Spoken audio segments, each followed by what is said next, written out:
Another answer for addressing monopolies, besides regulation, is to introduce competition. The government can try to do things to make the market more competitive. Okay? So a great example here is education. If you remember from a couple lectures ago, I talked about the low quality of public education in the US. How we spend so much compared to other countries and our outcomes aren't any better, in many cases worse.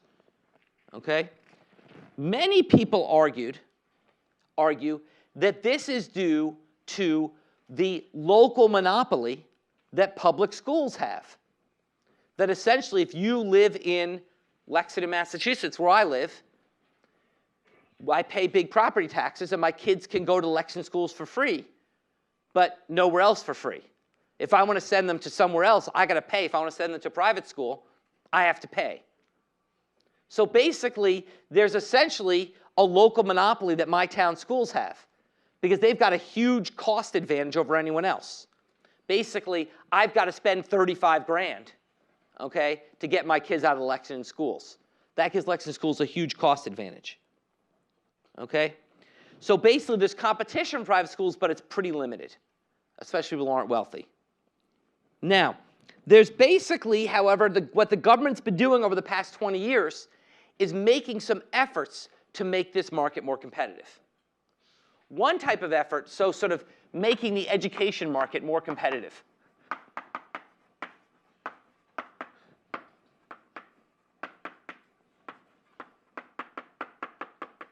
One way they're doing this is with public options like charter schools. Basically allowing new entrants to come in and provide a local publicly financed alternative to your public schools in your town. Okay? To come in and start a new, smaller sort of alternative that can provide to the public school monopoly. Okay? And allow them to go to their choice.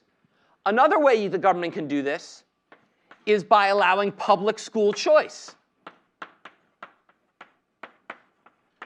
Many of you may have grown up in districts with this, where actually you didn't have to go to the school in your neighborhood. You go to any school in your city.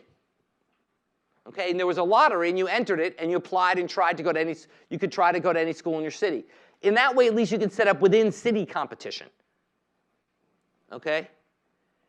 Now, we've studied these systems have been introduced. We've studied them extensively, and it looks like they are working, particularly charter schools.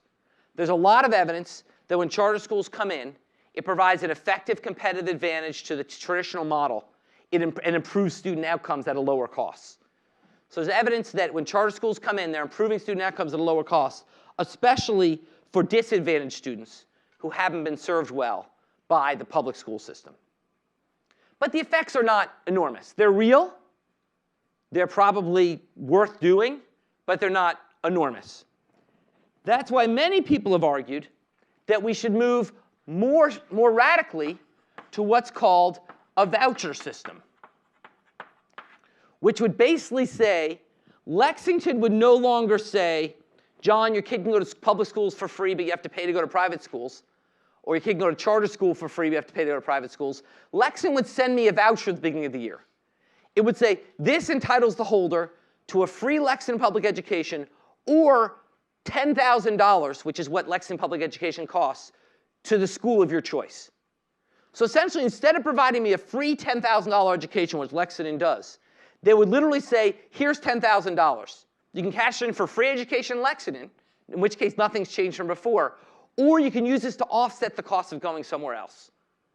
And that would effectively end the local monopoly the Lexington would have, because my money would now be able to go anywhere. And presumably then many schools would arise, which would say, hey, for $10,000, we'll educate your kid and we'll do better than Lexington's doing. After all, these charter schools do a better job than traditional public schools on the public school budget. So presumably there are ways to do a better job in many cases for that amount of money. And so basically, this is a much more radical alternative to really effectively end the monopoly that local public education has. And that would have the benefits of allowing people to go where they want and introducing competition to the education market. But it has some costs as well. In my public finance course, I spend a whole lecture talking about these things. But briefly, there's a number of costs of vouchers as well. First of all, we still have to regulate these new schools. So basically, there's a cartoon in my textbook, which is a little kid going to his mom and saying, I'm taking my voucher and going to circus school.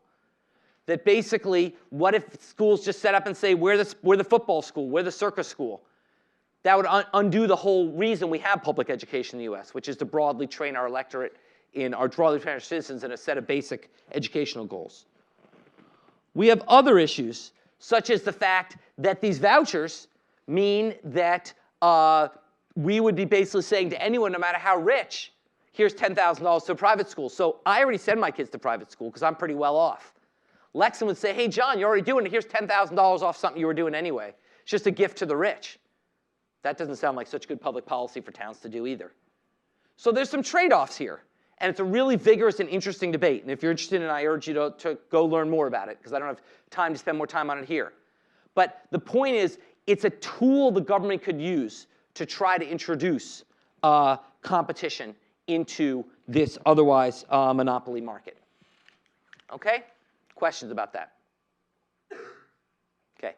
So exciting topic, definitely worth learning more about, and really an application of the kind of stuff we've been talking about here.